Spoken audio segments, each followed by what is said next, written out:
To a celebration of history on Beacon Hill, members of a second grade class 5 decades ago visiting the State House and meeting with the governor today. That group is the reason the ladybug is the official insect of Massachusetts. Did you know we had an official insect? Well, now you do. We're hearing from the ladybug lobbyists 50 years later. It's surreal.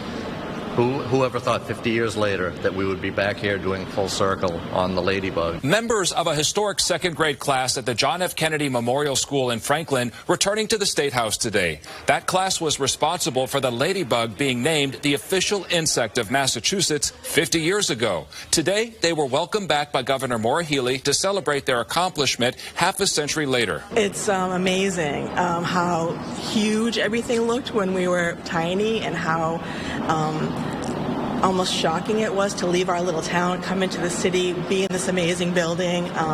It was like a dream now when you look back on it. In 1974, that group of second graders felt there should be an official state insect. So they petitioned to nominate the ladybug, eventually earning the support of then-Governor Francis Sargent, who signed the bill into law. It was probably the greatest civics lesson in their life, and the fact that they're back here today, 50 years after they did this work, that they still remember and the impact that they had on our community. It's just amazing. At today's event, members of the class say it doesn't matter how young you are, there is always a way to make an impact. I remember being in second grade, and you're so small, but you could accomplish something so big.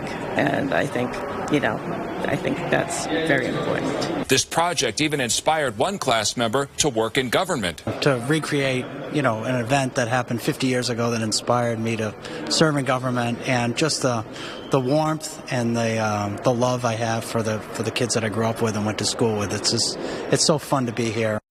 I can't tell that I'm done.